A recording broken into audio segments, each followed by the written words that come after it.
Hello guys, welcome back to my channel. तो हम घर से निकल रहे हैं और हम जा रहे हैं खाटू श्याम और सावरिया सेठ दर्शन करने के लिए।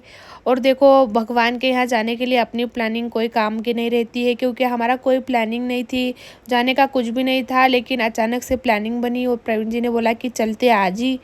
तो हम निकल गए थे और सबसे पहले मैं लेने गई बाबू के लिए कपड़े फुल स्लीव्स के, क्योंकि हाफ तो बहुत सारे थे पर मौसम एकदम ठंडा है, वहाँ पे पता नहीं कैसा होगा। तो एक दो जोड़ मैं रख लेती हूँ फुल के।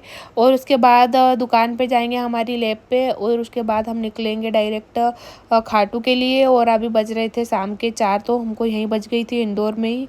और अब निकलते निकलते शायद 5-6 तो बज ही जाएगी। और उसके बाद हम निकलेंगे खाटू के लिए। और हम 5 लोग जा रहे हैं, और मेरे 3 भाई बहन, मैं और प्रवीण जी, 5 लोग हम जा रहे हैं।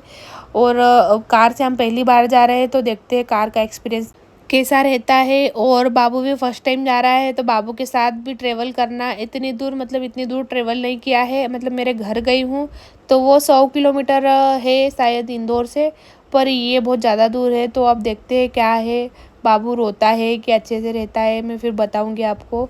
तो बाबू के लिए कपड़े लेके वो डायरेक्ट हम निकल गए थे और रात भर ट्रेवल किया। तो हम सुबह के 6 बजे जयपुर में पहुंच गए थे।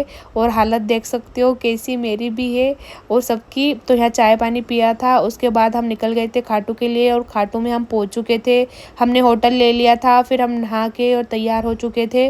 और बाबू को देख सकते हो आप, कैसा रो रहा है एकदम, क्योंकि वो इरिटेट हो गया है कार में बैठ बैठ के। तो बाबू सो गया था, तो बाबू को उड़ा लिया था। और फिर हम निकल गए थे मंदिर के लिए दर्शन करने के लिए। तो ये तोरण द्वार को आप देख सकते हो। और हम भी तैयार होकर निकल गए थे। मैं कैसी लग रही हूँ अब बताना। फिर हमने यहाँ से प्रसाद ले लिया और उसके बाद आगे की ओर निकले। तो यहाँ धूप बहुत तेज थी, सुबह के 9 बज रहे थे, पर ऐसा लग रहा था कि दोपहर के 2 बज गए हैं। मतलब इतनी कड़क धूप थी कि मैं बता नहीं सकती। लंबे कपड़े लाई थी बाबू के, पर कोई काम के नहीं है, क्योंकि गर्मी बहुत तेज़ थी। और दूसरी बात कि यहाँ साफ़ सफाई बिल्कुल भी नहीं है। और सॉरी ये चीज़ मैं बोल रही हूँ, लेकिन मुझे इतना बुरा लगा कि खाटू श्याम की नगरी है पर यहाँ इतनी गंदगी है। और भीड़ आप देख सकते हो, पंखे भी लगे थे बड़े वाले, उनसे हवा अच्छी लग रही थी। और पानी की सुविधा भी है यहाँ पे, क्योंकि यहाँ पे गर्मी इतनी ज़्यादा थी और मैं बाल खुले करके आ गई थी, मेरे से सबसे बड़ी गलती हो गई थी। और मतलब इतनी लंबी लाइन, पहले हम आए थे ना तो एकदम शॉर्ट रास्ता था, पर अब इतना लंबा 3 किलोमीटर पैदल चले और फिर ये रेलिंग में हम लगे हैं। तो कोई हो ना ऐसा वैसा तो घबरा ही जाए। तो पानी यहाँ बांट रहे थे और फिर बाबा के दर्शन भी हमको हो गए थे। और मैं वेट कर रही थी कि मंदिर कब आएगा कब आएगा, लेकिन मंदिर तो दिखाई नहीं दे रहा था। और बाबू भी एकदम इरिटेट हो गया था, जयकारे लगा रहे थे, तो वो डर रहा था कि ऐसा क्या हो रहा है, इतनी भीड़ देख के भी वो। और थोड़ी देर तो हम पंखे थे, उसके बाद आगे गए तो वहाँ पंखे भी नहीं थे, धूप भी बहुत तेज़। तो इतनी ज़ोर से रोया। और बाकी हम सब अलग अलग भी हो गए थे, प्रवीण जी अलग हो गए थे और मैं अलग हो गई थी, भीड़ इतनी थी। तो फिर बाबू को मैंने ही रखा और फिर हमने दर्शन किए श्याम बाबा के। तो मन को इतनी शांति मिली कि क्या बताऊँ। पर मंदिर और सब चीज़ें एकदम अलग ही हो गई है पिछली बार जब आए थे, और इस बार में बहुत डिफरेंट आ गया है। तो फिर हम बाहर निकले, तोरण द्वार पास आए, फिर हमने थोड़े से फ़ोटो वोटो खींचे। और उसके बाद हम यहाँ से तुरंत होटल गए और वहाँ से निकल गए बैग वैग लेके। फिर हम एक होटल रास्ते में लगी थी, तो हमने यहाँ पे खाना खाया। और उसके बाद थोड़ा सा रिलैक्स हुए, हाथ वाथ धोया। तो खाना वाना खा के फिर हम यहाँ से निकलेंगे, तो सावरिया सेठ जाएंगे। अब देखते हैं कितने बजे हम वहाँ पहुँचते हैं। तो 1:30 तो हमको यहीं बज गई थी, बाबू को लेटा दिया था और फिर हमारा खाना भी आ चुका था। तो हम लोगों ने खाना खाया।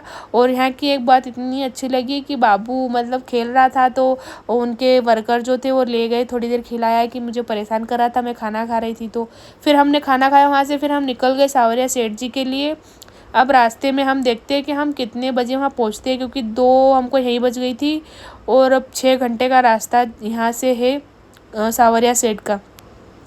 तो रात के 9 बजे हम वहाँ पे पहुँच गए थे सावरिया सेठ पे। और यहाँ पानी के छींटे बूंदे आ रही थी।